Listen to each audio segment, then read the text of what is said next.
Oh no, a DPS character that doesn't just build up a resource then hold basic attack to do their damage?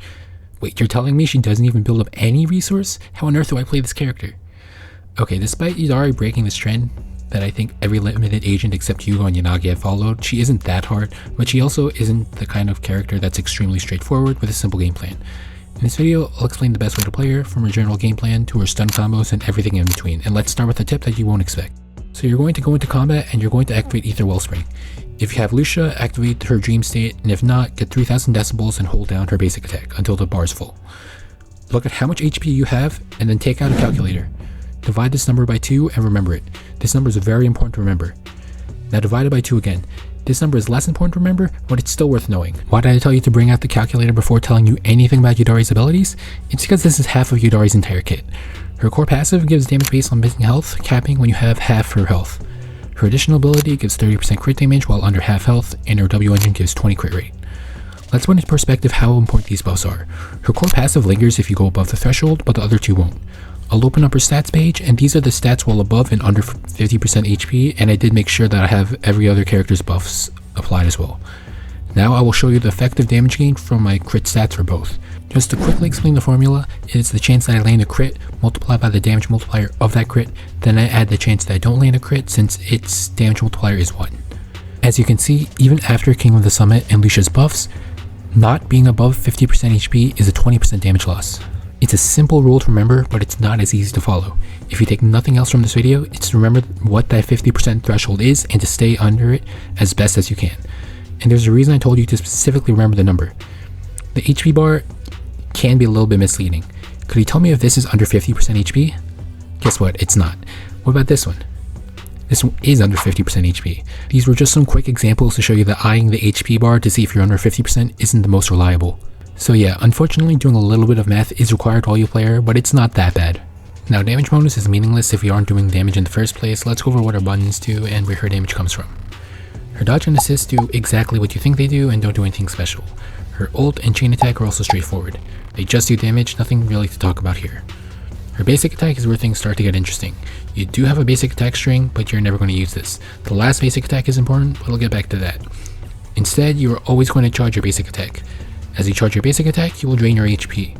You always want to charge the basic attack to max level because the lower levels don't do anything, but if you swap off mid-charge for a parry or something like that, it's totally fine.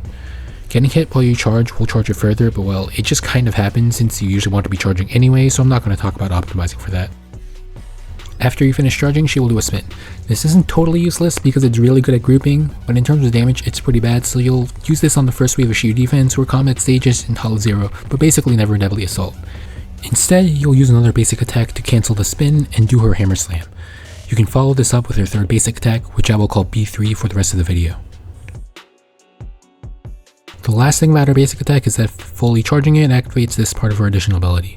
It might as well read you can use Yonkoi Tails on her because the damage isn't noteworthy otherwise. Finally, we get to her X special.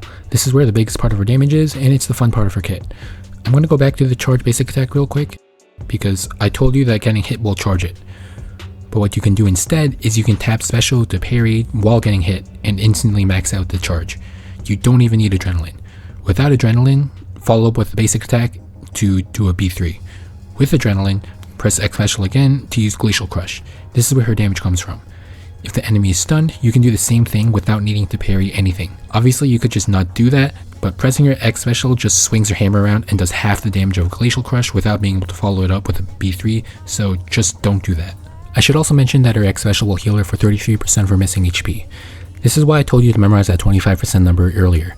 If you are 25% HP, you will still be under 50% HP after this heal. If you are a little above it, you will be over 50% HP and have to drain HP to regain the bonuses. This will be important later. So like I said earlier, her important abilities aren't very straightforward, so if you don't know what they do, it's easy to do low damage. However, there's still a couple more details to go over before I talk about putting it all together. Gaining damage isn't the only reason why it's good to drain Yidhari's HP. It also ties into the other part of her core passive where Yidhari gains fewer decibels normally, but gains decibels for draining her HP. You might be wondering what the point of healing is, given that it's beneficial to stay low HP. Well, this is why. For this reason, it's generally good to start every stage by pre-charging your HP to get under the 50% HP threshold and gain some extra decibels. Now if you're just doing a farming stage or the stage is easy, you don't have to do this.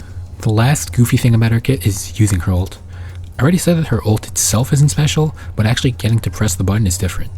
When you reach 3000 decibels, you have to do any one of these actions to actually be able to press ult.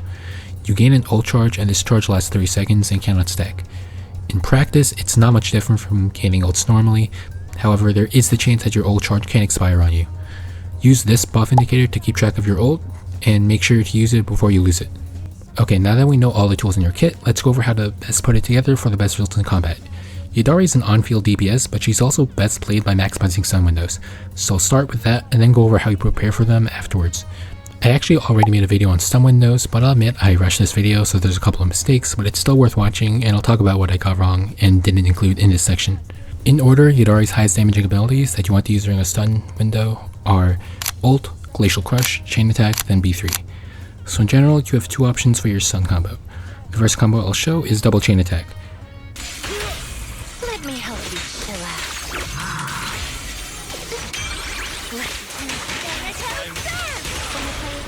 How about I smash it? The next page is the ending. The story ends here. Rest in peace. This is one of the highest damage combos, but there are a couple of big catches. The first thing is that you don't want to activate the second chain attack too early when you reapply the buffs. You can cancel the Glacial Crush early and lose damage, so that already makes this a little bit hard.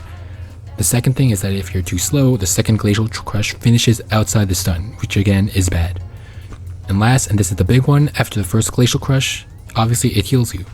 What's problematic is that in this case, it can take you above 50% HP. This means you have to either spend time draining her HP again or lose damage, and neither of those options are good. Either you can start at 25% HP so you don't need to worry about this, or we can do a different combo. It looks like this. How about I smash it?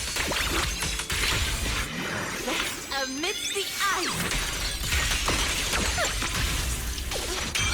Let's break the ice. Noise, be gone. Ice is cracked into the frozen abyss. Just one chain attack? Yeah, it might seem strange, but Yidahri wants all the stun time to land her damage, and she doesn't have the time to give to her teammates. There are a few benefits over the previous combo. The first is that it's much easier to stay under 50% HP. She will go above 50% HP after healing with Glacial Crush and B3, but immediately you will drain her HP again. The second is that if you're slow with it, it is a B3 that drifts off the stun window rather than a Glacial Crush, which means less damage is lost. There are a couple of downsides though. For one, because you only do one chain attack, you only recover one parry charge. Defensive assists are often important for building up days, and the red flash assists are much less impactful. This can be worked around, but it's still a pretty decent downside. The second one is that you don't have time to refresh your teammates' disc drive buffs, so you need to reapply them at the start, but that does eat into the stun time. So when should you use these combos? They actually come out to pretty similar damage when you do them correctly. Both are useful, so I'll go for when you do each of them. For the double chain combo, do this when you are very low HP at the start. You do not want to spend time draining HP when you do this combo. Second, do this if you stun the boss without applying your buffs, since this combo will give you an opportunity to reapply them. And third, do this combo if you are short on adrenaline. It is a downside that the timing is tight, but if you don't have adrenaline for another Glacial Crush, you can use that stun time for another chain attack without losing a lot of damage. For the single chain combo, honestly just use it every other time. It's slightly more lenient since you aren't spending time on the second chain attack, and it's also usable without full adrenaline because B3 will regenerate some of it. You also don't have to pay attention to your HP as much, which in my opinion is the biggest selling point of doing the single chain combo. Speaking of which, for the final tip in this part, it's to keep an eye on your HP. I talked about healing from Yidahri's kit, but there are other sources of healing such as Lucia's ult and Miss Esme. I'd actually recommend against Miss Esme since Yidahri heals enough on her own, and any excess healing can potentially put you over 50% HP, which is bad, so instead use Shark Boo. But that still leaves Lucia's ult if you are using her or even Panda's ult. These sources of healing can take you above 50% HP if you aren't careful, so make sure you've memorized that number and stay below it, or you drain enough HP to get below it if you've went above it. Let's go over how to prepare for stuns now that we know how to actually play them. Yidahri should be on field since she doesn't really have a resource she needs to prepare other than adrenaline. Obviously, since the combos use double X special, you want to have capped or almost capped adrenaline before the stun. You can sometimes get away with using an X special before your stun, but be careful since again using the X special in stun is far more important. I would even go as far to say that it's better to tap your adrenaline and lose the natural regen than it is to not go into the stun window with enough adrenaline to do double X special. Because she doesn't gain as many decibels, you should prioritize defensive assists with her teammates over her and hard swap back to her, but her defensive assist isn't completely terrible. So yeah, just repeat charging her basic attack and then cancelling it into a B3 and swap off of her with defensive assists and to apply your teammates buffs. Now normally I'd end that video here, but I'm going to do something which I almost never talk about in my videos, which is talk about a couple of her Mindscapes. I decided to do an extra 10 pull after getting her and well, basically got 3 Yidharis in 10 pulls so I can actually talk about Mindscapes, though normally I consider Mindscape scams. First is her M1. This part is just more damage. What's more important is this. The reduction in adrenaline cost is nice because it makes the amount of adrenaline you need for stuns more lenient. But what's even more important is this part, which lets you double Glacial Crush. Since it's the bulk of her damage, it's really strong, right? Well, kind of. You don't want to use this out of stun or you won't have enough adrenaline in stun. And in stun, this is what I recommend as a stun combo to utilize this.